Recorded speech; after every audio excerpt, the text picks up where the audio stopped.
Hello, thank you for joining today. This presentation is about achieving continuous compliance using CTP and AWS. I'm Peter Williams, and I lead technology efforts for AWS Financial Services Partners. I'm very pleased to be joined by Ann Neidenbach, CIO of Cowen, and Brian Ott, VP of Managed Cloud Control Services at Cloud Technology Partners. So today we're going to be discussing an important topic for financial services organizations as they move to the cloud.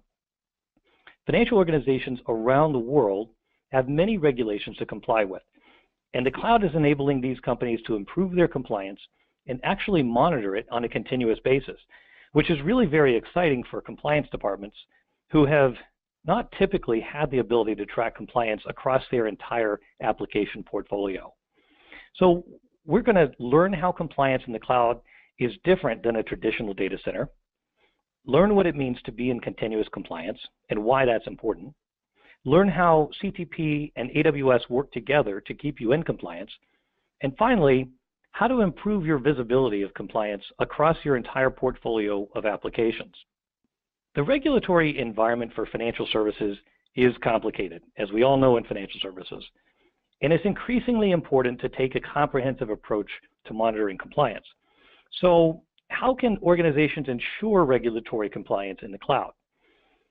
Customers have really evolved and come a long way.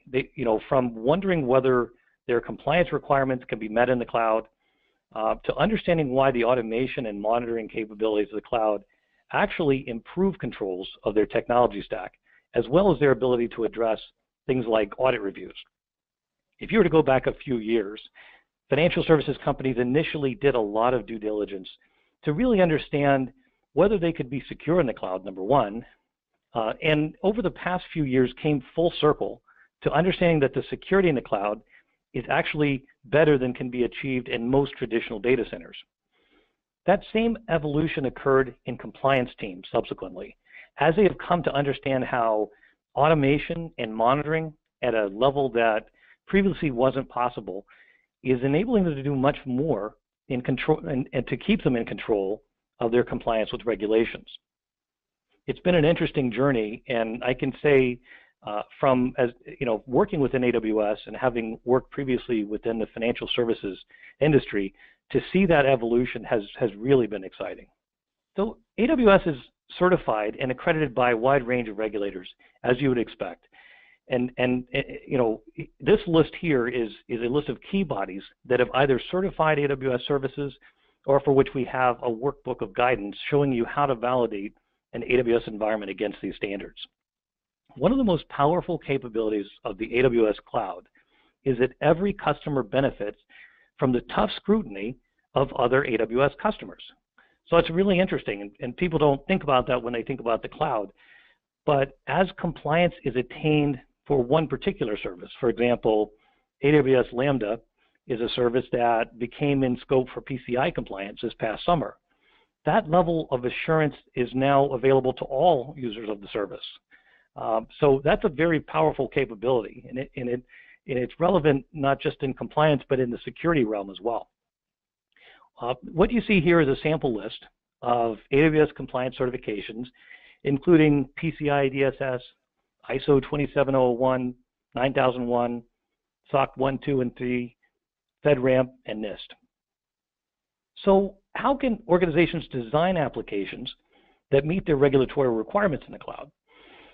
At AWS, security by design is about designing an AWS account with the right pre-configured golden image environment and providing it to your users in a way that enforces that golden configuration, and at the same time gives them the freedom to use AWS to its full extent. We're following the same bake it into the process principles by helping you to do the same with security on AWS.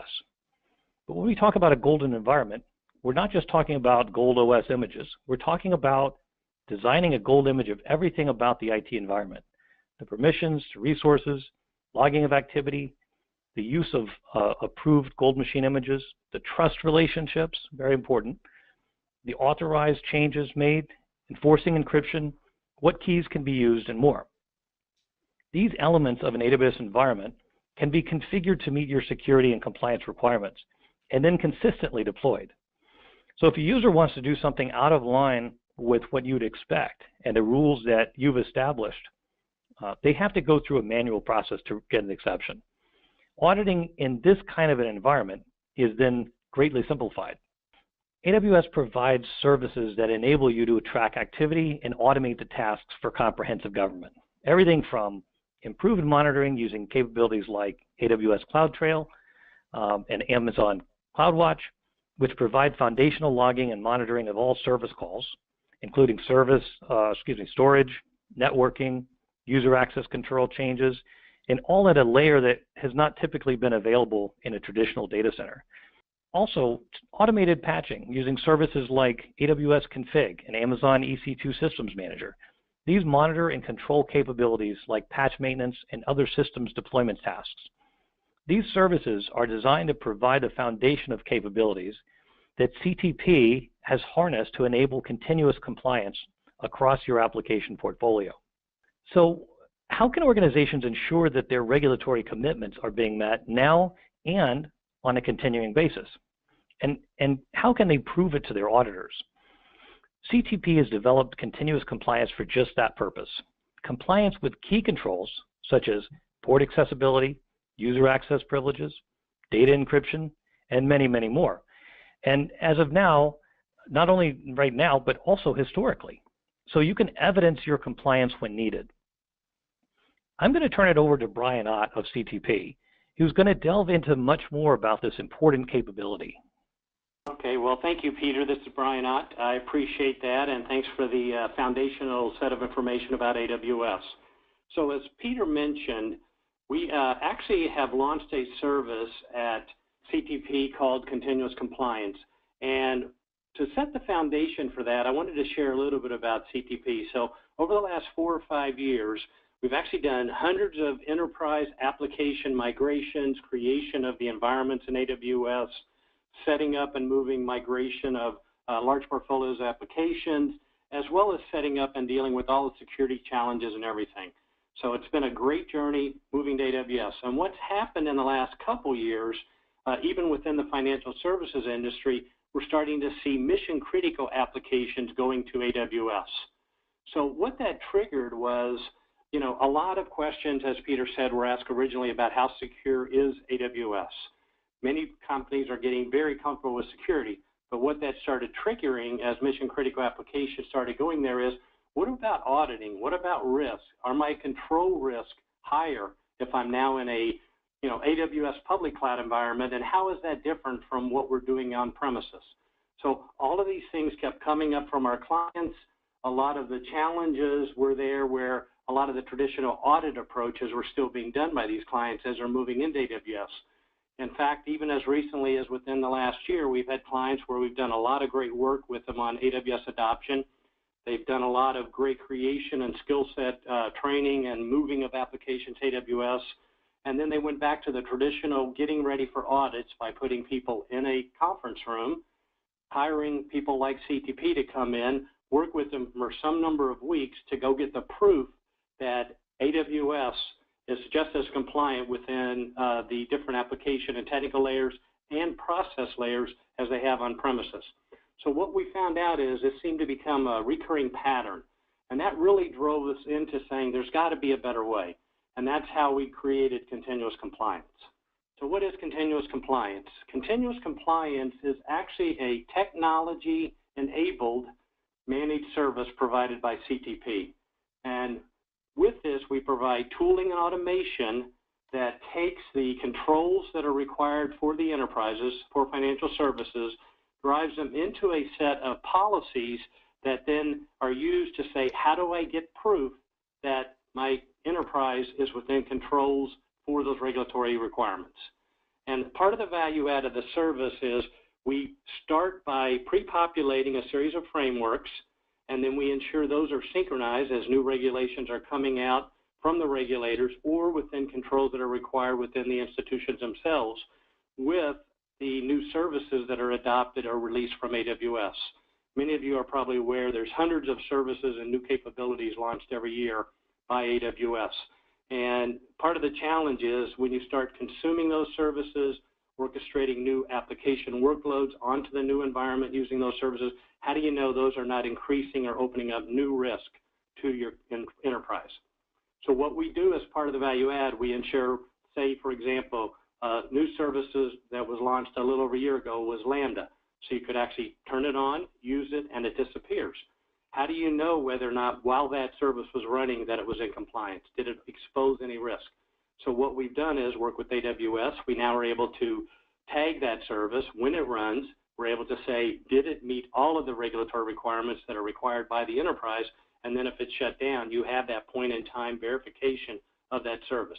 So part of the value add of using continuous compliance is you don't have to worry, well, who turned on what service for what workload at what given time. It's constantly monitoring, and you can get alerts from that.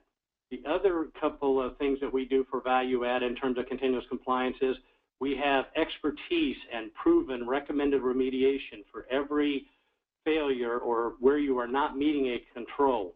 So if you have something where it says the control must be, an S3 bucket must not be open to the internet, and we see something open, we can have remediation to deal with that. And there's remediation for every control and every policy within all of the frameworks. So a little bit more about the frameworks and the way the overall architecture works. As you saw on the slide that Peter put up there a few minutes ago, there's a tremendous amount of regulatory controls out there. And what we've done, if you look across the top here, CTP best practices. So as we've done those hundreds of engagements, we've created a superset of policies and rules that say, here's the best way to configure and stand up and manage and optimize your AWS environment. But then we also took across the top here, standard frameworks like from the Cloud Security Alliance, and you can see the others, PCI, NIST, ISO, SOX, and we've pre-populated the continuous compliance service with literally thousands of rules aligned with each of these frameworks. And those rules look at it not just from a security, as you can see on the lower horizontal bar, but also from a risk factor, as well as from a compliance. And the other key differentiation in the way we're looking at with all those thousands of policy controls that are required, we're taking not just technical rules to say something is encrypted or it's not encrypted or something is exposed or not exposed. We also deal with process rules. And this is really where some of the challenge and secret sauce is as we're working with clients, especially in highly regulated industries. So, for example, a process rule that we're running into quite a bit is that within every 90 days, an authorized individual must review the security groups and sign off a new instance of those security groups to prove that it's in compliance. So if you think about that, that's just not an on-off yes or no, is it in compliance? It's who's authorized, is it within the time frame, did they go out and take the action to review it, and did they save a new event in the log that it is now accurate and ready to be used again? So that's an example of a process rule. To truly meet a full regulatory framework for audit, you must have technical rules and policies and process rules. So how does it actually work? Continuous compliance approach that we take is, as I mentioned, we have these regulatory frameworks, and it consists of a series of policies and technical rules and process rules and other sources of risk that you may have. Many financial institutions use a large amount of SaaS providers on the cloud. So those SaaS providers have a set of capabilities that are exposing you out there possibly, if they're running in a cloud somewhere, even if it's their own environment. So all of those things are put into what we call our policy hub. And those policy hub dynamics are where we normalize the rules across all the possible frameworks, and then we're running using standard APIs against those services that Peter mentioned, things like CloudWatch and Cloud Configuration and the other sources of proof in AWS. We go against that on a continuous basis based on a controlled schedule according to our client's demands, and then we produce results that get populated into a series of dashboards. Each of those dashboards then have what we call widgets, or the little subcategories of information that are tailored based on the key stakeholders you see on the right-hand side of the screen. And the reason this is important, if I log in and I'm the Chief Information Security Officer, my lens of what I'm caring about in terms of risk and control is going to be very focused on those things that are around security. Where if I'm head of an applications team, what I want to do is actually use these rules and policies to take that information, put put it into my developer's hands and say, these are the 100 things that I have to meet if I'm going to orchestrate or move an application into my development environment. Maybe I'm going to have 200 rules when I go to QA. Maybe I have to have 500 that all have to pass green when I get to production. So instead of audit and compliance and risk and security being barriers at the end of the process, now my application leaders and infrastructure leaders can say, I'm doing DevOps, I'm doing automation, let's make that embedded. Just as Peter said, you can create gold images of the stacks with all the rules. You can do the same thing when it comes to compliance and include that within your stacks, both technical rules and policy rules, so you're not waiting to the end to slow things down. One of the things that I wanted to emphasize here is, and most of you, if you've been using AWS at all, you know the overall model of responsibility is what's called a shared responsibility model between AWS and the customer. And what that means, you can see the line here, AWS, as Peter stated, has done a tremendous job of providing services and certifications and access to logs and all kinds of capabilities to help you really get insight into the infrastructure. But what that means, then you as the customer are responsible for everything above that line. So you have to worry about data encryption, you have to worry about authentication, you have to worry about firewalls and network and all the other things above the line. So what we've done with continuous compliance is we said, let's bridge that between what AWS does very well, kind of out of the box, out of the service, out of the cloud, with what the customer has to do to get the holistic view of what are my risks, what are my controls I have to meet, and how can I continuously monitor that. So one of the things I want to do here is we've actually been working with Cowen for about a year, and I want to set the stage. So this is an overall high-level slide that explains, from the beginning of the way we work with clients to helping design and build out their environments, as I mentioned, all the way through the operating and optimization. And you can see across the bottom here, continuous compliance. So we don't wait until the end, until, that throw it over the last wall and somebody's running it. We are thinking as we're designing, as we're looking at what needs to be in place for our clients like Cowen, what controls have to be there, how do they optimize and standardize and design the right images, how do they ensure that's part of their overall process.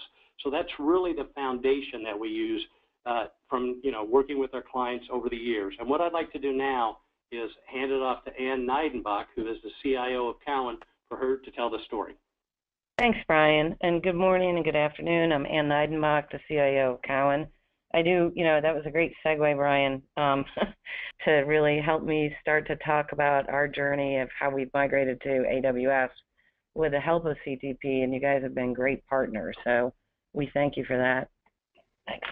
So when I joined Convergex 2 years ago, and I use the word Convergex because we literally were just acquired this summer by Cowen, and I am now the new CIO at Cowen. But when I walked in the door 2 years ago, I faced a number of challenges. I walked into a situation where we had several internally developed systems, 5 trading systems, 2 middle office, 2 back office systems that had a lot of complex workflows and data integrity challenges because of the way that they were all interconnected and wired together over the years. I also had several data centers and a lot of aging infrastructure. We really had not invested over the last few years from, as you all know, in the banking industry due to cost save initiatives where spending money on equipment is usually the first thing to cut. And so in order to do a refresh, it was going to be a large capital expenditure. But also what was really interesting, I was asked by my business colleagues and the leadership of the company to really start to look and to innovate and to provide better technical solutions for our trading teams, for our clearing teams, and to provide a business intelligence platform so that we can provide better customer service to our customer base.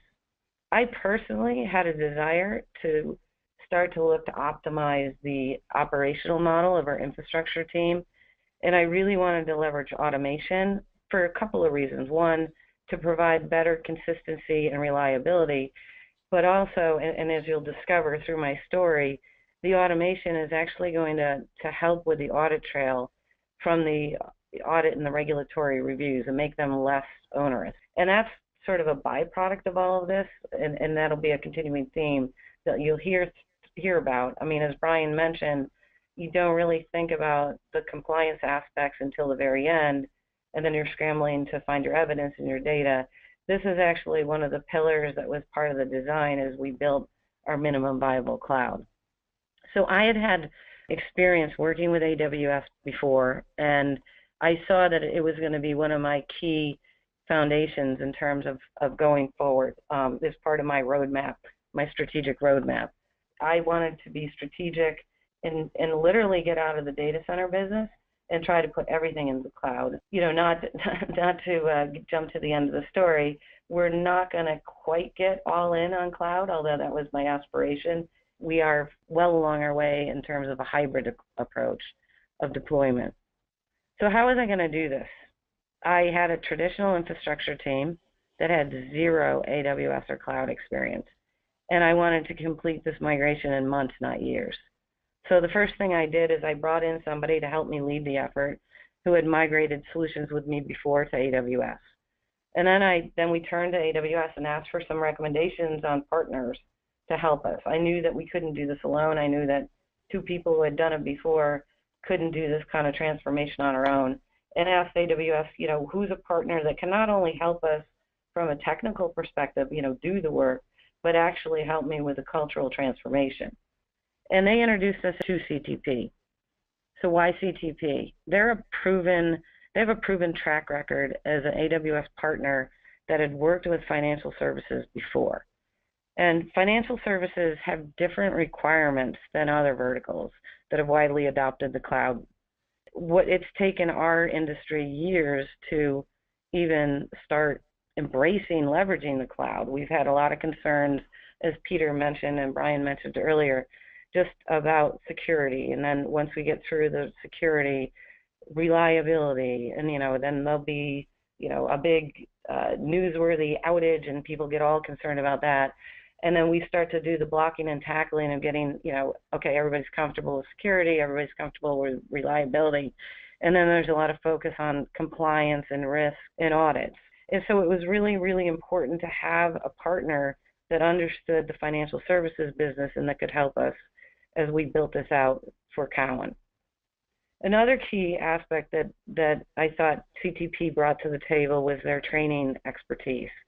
And again, this wasn't just a technical transformation, it was a cultural transformation. And I needed a partner that could help me train my team and change the culture to evolve the SAs from being traditional SAs to cloud engineers and to help me build a DevOps culture. I also really liked the way CTP took their approach to planning. And Brian mentioned this on a previous slide, but they have a holistic approach from the initial assessment to building the MVC, which is the minimum viable cloud, to helping develop the agile timeline, as well as assisting us in selecting tools. And this is all with the underpinnings of designing this with a continuous compliance framework underneath, where we're thinking about that at the beginning. What are our policies? What are our standards as we do this rollout and develop the MVC? And I think that's really where it's key. We've been able to build a lot of the automation and have a lot of comfort as we now face up against our regulators, and we're in a FINRA audit as we speak and an external audit as we speak, and this is really enabling us to produce this evidence a lot more easily because of the automation. So how did CTP help us? Well, first off, they helped us validate our assumptions for our cloud business case. We had already done the 6 R's assessment, and I think many of you are probably familiar with that. When you evaluate your applications, whether you retain them, retire them, rehost, refactor, etc. And they helped us build our financial model with the AWS calculator to validate our business case to move to the cloud. So we really wanted to make sure before we jumped into this that, you know, the first premise, why was I doing this, wasn't just to be strategic and cool, but, you know, I actually wanted to save our company money. And the theory behind that is if I get out of a 24/7 data center space where I have compute running 24/7 and I only pay for compute when I use it, I theoretically am going to save the bottom line to Cowen. And that was really the initial rationale for going to cloud.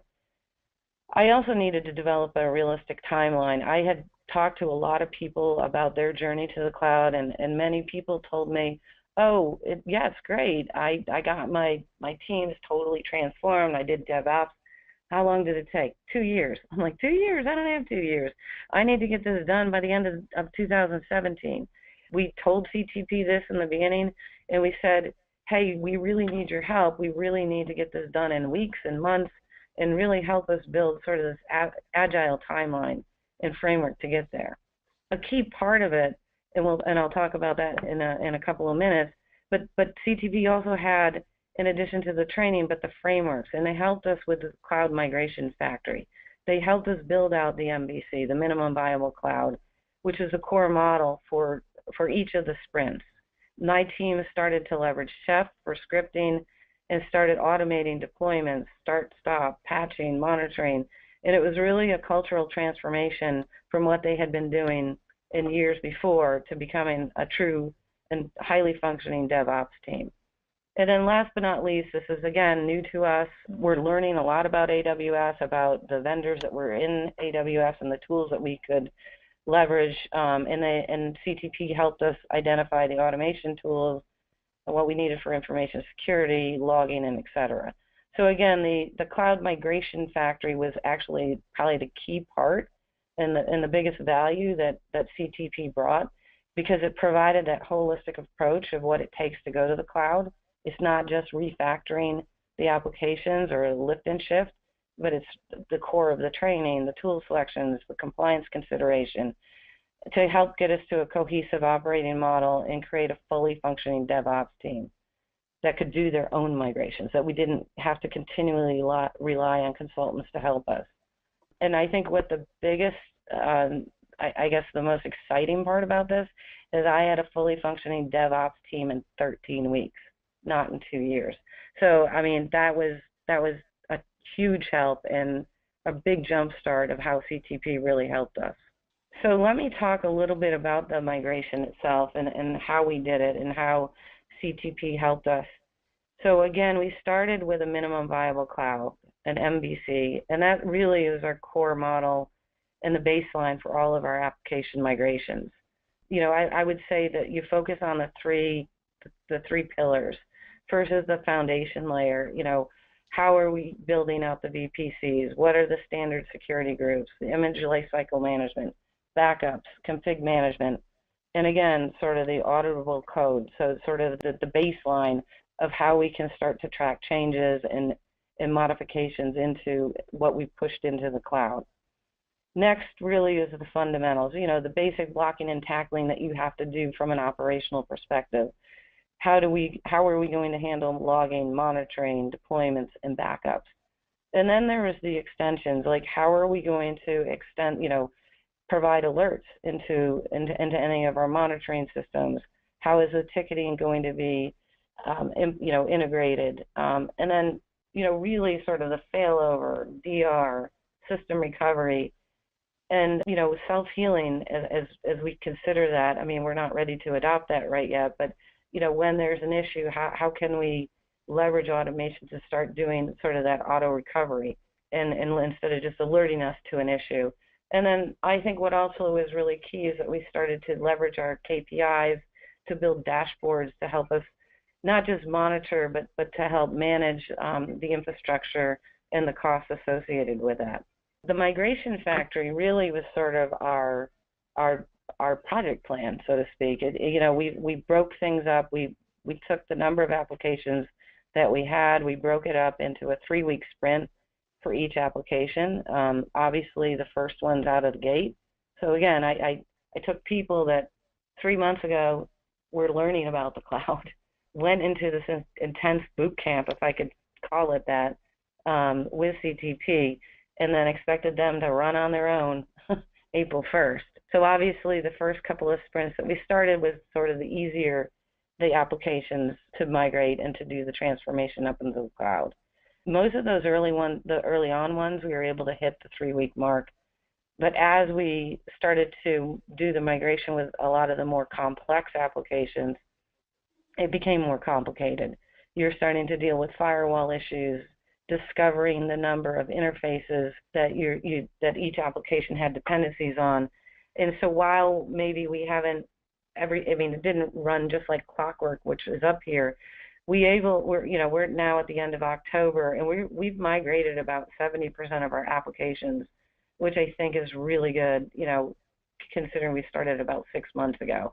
So I think it's a very impressive story. So even though this looks fantastic and it's like, 3 weeks per app, and you can start to do the math and say, I can get this all done, it is a little bit more complicated than that. And you go through a discovery process almost with every app.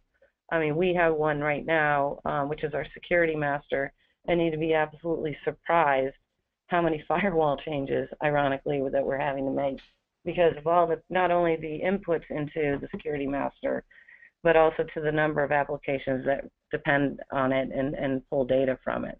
So what are some of the specific benefits that we saw? So right out of the gate, why is the first reason why everybody goes to the cloud? I'm going to save money, right? I'm only going to pay for what I need. I'm only going to, if I'm a 9 to 5 shop, I only have to pay for compute from 9 to 5, and I don't have to pay for nights and weekends. And that's a big bang. But as we were going through this journey, there's other benefits that became obvious as we went through that journey. And one is that we really had consistent configuration management, which, as you know, for any of you guys managing large infrastructure farms, it's hard to do. It's virtually impossible. And you have to go through constantly with a lot of scanning to ensure that there's compliance from that perspective. And also the side benefit that Brian alluded to, and Peter, is sort of that now we have this automation and we have this automated audit trail, which is a tremendous benefit. But back to sort of the cost saves, right out of the gate, we've been saving money because we migrated our dev and QA environments up into AWS, and we spin them up with automated start-stop capabilities. We spin them up when the developers use them and when either our testers use it or the automated test facilities use them. And then we spin them down when we're not using them. So there's an immediate cost save there. The other big benefit, and we're going to see this as we go into our 2018 budget cycle, is I can now actually give my business colleagues a TCO for an application. Many of you have probably gone through this dance every year where you're working with your equities team and they're saying, how much do I spend on technology? And you sort of do this interesting exercise of counting servers and figuring out head count and coming up with a shared services number and say, oh yeah, this is how much it is.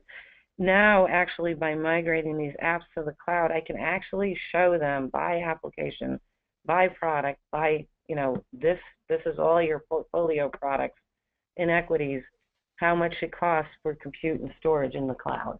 And then I can obviously layer in the headcount on top of that.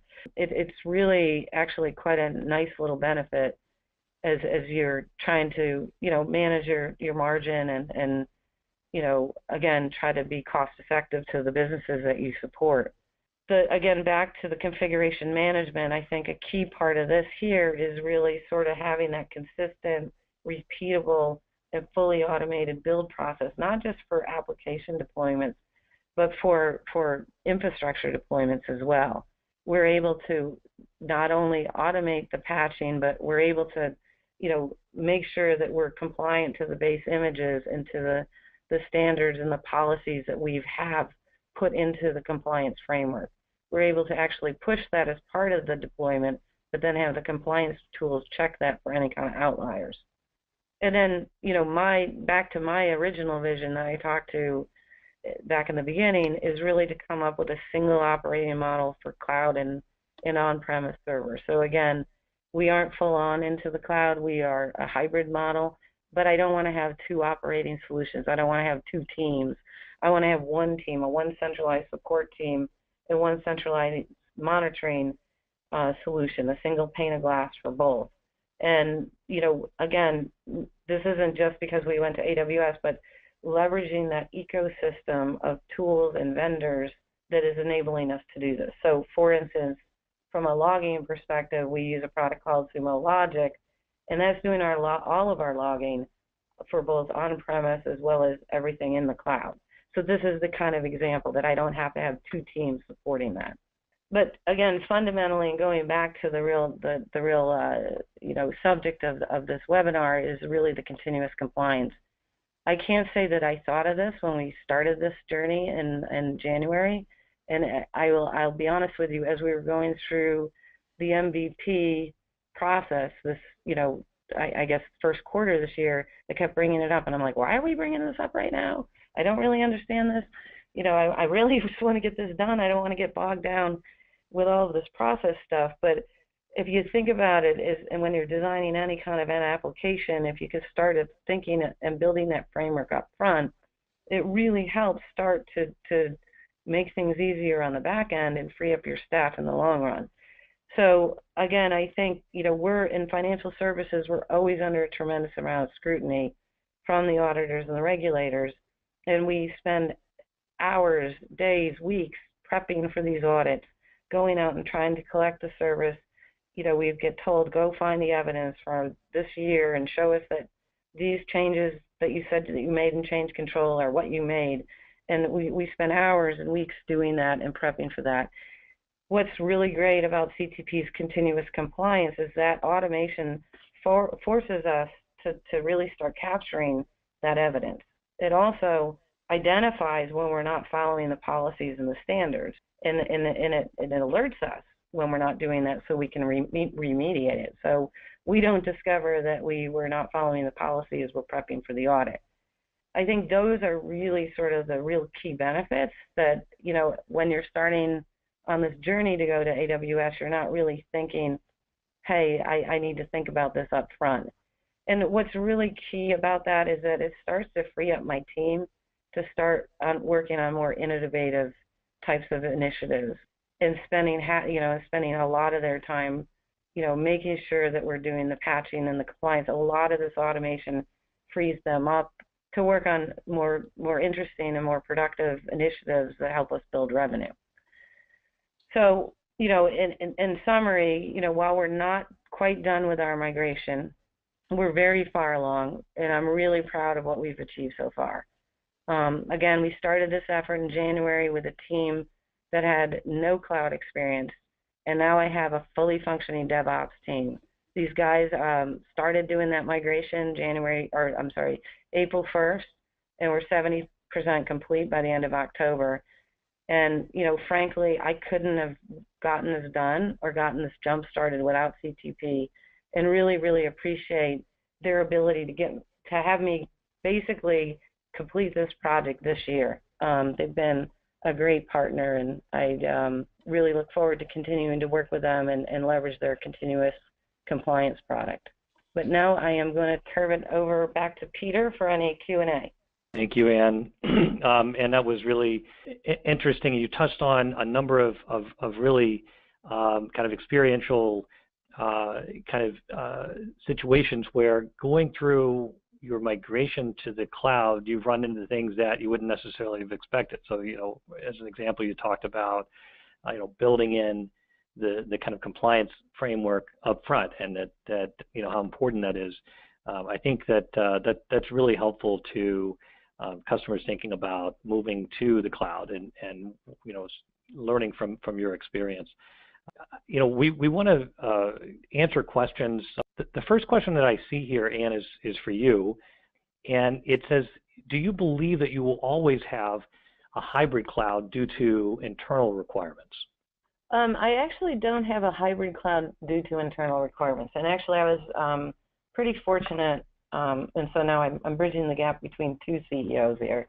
So my original CEO had been familiar, we had worked together previously, and had, he as well had been comfortable with going to AWS because we had done it before. And I find that that's usually the biggest hurdle, not just convincing your compliance and your audit teams that this is the right thing to do, but to convince your management team.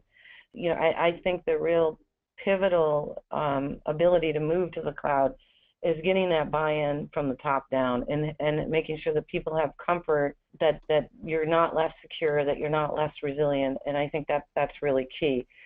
The only reason why we're hybrid is simply because I have algo type platforms and low latency type platforms that we actually wanted to co-locate in data centers with proximity to our customers, as well as to where the exchanges are. So we've actually leveraged I think it's a pretty innovative offering that Equinix offers in NY4, CH1, as well as LD4 in London, where we're able to take advantage of that proximity for our trading applications, but they have a direct connection right into AWS. And so the proximity of our non-trading system to our trading system actually is very integrated due to this Equinix offering. So that was the rationale for the hybrid. Thank you. Yeah, and the next question I see actually is related to part of what you just answered, but I'll run it by you because I think it actually covers a couple of other aspects. It is, Anne, for you, what organizational challenges did you encounter from your management or your peers within your organization in moving to the cloud? Yeah, so again, and I'll talk about my previous experience. This is the third time I've gone to the cloud, and you know, I would say I started this journey with AWS back in 2011. And honestly, all the way up to the board, to the Audit Risk Committee, we had to prove to them that our solution was as secure as it would have been in the data center. And honestly, the people that were most concerned in that organization was the internal audit team. This got elevated up to the C-level part of our organization, which then got elevated up into the Audit Risk Committee. Our CISO was very engaged, wrote a 70-page report about how this was just as secure our implementation as our on-prem implementations. But again, the way we sort of designed this, we actually kept our keys in our data center and had access points from our data center into AWS. Fast forward to now, 6 years later, the good news is I didn't have to go through that process. But interestingly enough, when we were going through the due diligence of being acquired by Cowen, the concern, got kicked up again, and just questions asked. Ironically, it happened we were going through diligence in March, and there was a huge S3 outage, which didn't help in the conversation because, a big part of my strategic roadmap was going to AWS. So we spent a lot of time talking with Cowen's external auditors, with the infrastructure team, just making sure that this is the right strategy, that everybody had comfort with that. And, we told our story, we were very confident, and again, we had already had CTP in, and we were kind of closing out the MVC, and I think it was a very powerful story to show and to demonstrate and to produce to both the external and the internal auditors. It was actually great that we had that framework to show and how we were going to be leveraging standards and the compliance, and it wasn't just like the wild west of throwing stuff up into the cloud, lift and shift, that this really was transformational. So I think that was a big part of it. I think one of the more exciting points for me is, Cowen is a big research provider. We're an investment bank, and we had a data center and infrastructure conference this August in Boulder, and what was so exciting to me is that this was the theme of the event, whether it was SD-WAN or sort of this hybrid cloud solution. And I could look at our president and our CEO, and I'm like, we're doing this. We are doing this. This is what we're doing, and they were pretty excited that we are, being leaders in the space from a financial services perspective. Yeah. Hopefully that Thank answers you. the question. Yeah, that's terrific. Thank you. And this is a question for Brian. I think this is more directed at you, Brian. Does CTP continuous compliance operate at the AWS infrastructure layer only, or does it analyze the application and OS as well? Yeah, so as of right now, we are primarily looking at the infrastructure layer for the dashboards, but when it comes to the actual rules, as I mentioned in my section of the webinar, the rules that can be applied can actually be copied and pasted into automation scripts that could then be used to inspect more, like do you have the rules as you're, are you doing the upgrades of your operating systems on a frequency and all that, those rules can be exported and run as part of your controls in your orchestration or DevOps processes or whatever. But as of right now, most of our focus for compliance is on the environment of infrastructure, including networks, firewalls, security groups, that kind of thing. We are in process of working with partners to extend, like partners like Schiff and others, to extend into more of the application areas and operating system areas, though. Great, thank you, Brian. This is a question that could be, is probably for both of you. Was the CI/CD DevOps tool stack developed by Cowen, CTP, or a joint effort? And are you able to share the stack and pipeline tools and design? Well, I would say it was joint. I don't know, Brian, if you want to elaborate on that. Yeah. So the way we take, and as Ann said, we come in with a proven, what we call minimum viable cloud, and the ecosystem tooling around that we've proven over and over and over with our clients. And then what we do with that is work with clients like Ann and her team to say, but if you're already using something like, we might have Sumo Logic and she wants to use something else for logging, or we might recommend a specific, automation tool like maybe, CloudFormation as part of AWS or Terraform or Chef or Puppet or Salt or whatever. There are preferences that our clients have. So there's flexibility in that. We know what works. The process and the overall framework approach works pretty consistently, but we see shops that are very dedicated to a given, whether it's a technology tool or an automation tool. So what we bring is more of structure, process, and the way of doing it, with some recommended proven tools, but still some configuration and customization as needed. And then if I could just add, a bit of that was sort of a discovery process for us as well. I mean, obviously we're, being a Windows shop, you tend to have your go-to tools that you use, network monitoring and stuff like that. But as we started to understand more of the ecosystem of what was available in AWS, it was nice to have somebody to consult with us to help us make these decisions.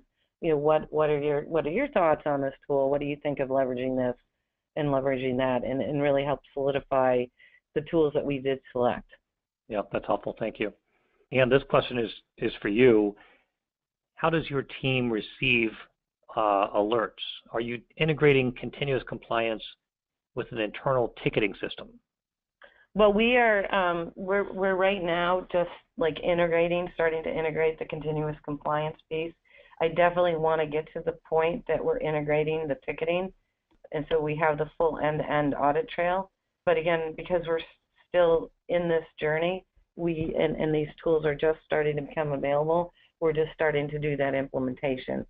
I think we're able to log a lot of things. We're able to obviously automate through the deployments, all of the changes that we're able to do, but I definitely want to tie in the ticketing. I think one of the things that's really interesting, and I'm trying to wrap my head around it still a little bit, because it seems a little far-reaching, is for resiliency. So right now we are alerted when there's issues, right? When we have an outage, and we'll go in and repair it. And I think the one thing that we're really starting to understand and think about is, do you want to have self-recovery?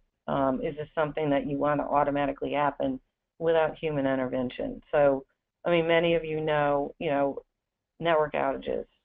No network outage is on-off, right? That's a fantasy, right? You wish a switch would just go down. It doesn't. It flaps. The NIC flaps. There's a port flapping. So do you write a rule that says, this has been flapping 10 times in the last minute, boom, automatically fail over? And that's the kind of thing, do you want to do that from an automated perspective? And this really gives us the ability to start not just thinking about the compliance automation, but the remediation automation, and that's another area that we're starting to consider. So, and when you do that, how does the ticketing work, right? How do you go back and do the ticketing? So we definitely want to take it so that our ticketing is automated in there, but we're still working on that. Great, thank you. Another question I think is really for you, Ann. Were you using something before Sumo, e.g. Splunk? And if so, how much work was it to get Sumo adopted? So we were using Splunk, and I was actually pretty concerned, not so much about moving away from Splunk, but here we go, here's another tool, and it's going to take my team, months to get this implemented and set up and usable. And actually, it was very simple. We literally got it set up in a matter of a couple of weeks, and it started logging things immediately from AWS. And then we started to move to our on-premise apps, and now we have everything, both on-prem, legacy Cowen data centers, legacy Convergex data centers. Cloud is all the logs are being collected through Sumo, and we were able to get that going really quickly, which was a pleasant surprise to me. That's not usually my experience when you use a new tool. Great. I know we have about 3 minutes left, and we have a bunch of questions. So, Brian, this is for you. What is the typical time frame required for CTP's clients to move to having a production application in the cloud? Okay, so if you have nothing in the cloud at all, we have what we call Cloud Kickstart. So we work with clients like AN and others, and that's from understanding what the potential workloads are that need to go there. We have a pre-configured setup in Cloud Kickstart that says here's how you would set up your networking, your firewalls, your security, your VPC, your virtual private client environment in AWS. So all of that initial setup takes a few weeks, and normally what we're finding with Kickstart, it's about a 6-week total duration from starting to having your first hardened initial what we call minimum viable cloud. So that isn't just turning on a VPC and orchestrating one VM. It's the entire ecosystem around it, saying it's an environment that you can actually move workloads in, you can prove, and you can build on it. So it's about a 6-week effort, I would say, Peter, to have something that's really solid to build to your future. Okay, thank you. And I know we don't have a lot of time left, but Ann, this one is for you. Did you have to merge your development team with your ops team, or do you recommend keeping the team separate for any compliance reasons? No, we actually didn't at all, and it's kind of ironic because I found that my SAs, the network engineers, they all became developers, right? Because they're all scripting, leveraging Chef, and it was kind of a role reversal thing because they were doing the development and the developers are becoming the testers. So it was kind of ironic, and and it wasn't just the developers. Honestly, we just migrated the app 2 Fridays ago, and we did an extensive UAT with our business colleagues who were, wanted to make sure that there was no performance issues, that the app acted exactly the same on the cloud as it did on-prem, and so it is kind of ironic. We have kept them separate, and I think that's important because I think, in my experience, I've done this, like I said, multiple times. In my last company, we also had the ops team build the scripts and do the development, and I think it's a great growth opportunity and a career opportunity for the infrastructure team to evolve into these cloud skills, DevOps skills, and I think it's great. So I'm an advocate of the segregated approach, but that's my experience. Great. Well, thank you both, Ann and Brian, for this today, and thank you for the audience for dialing in. Appreciate your involvement today, and here we have lists of further information and next steps that can help you take the next step with these solutions. And thank you very much for attending today.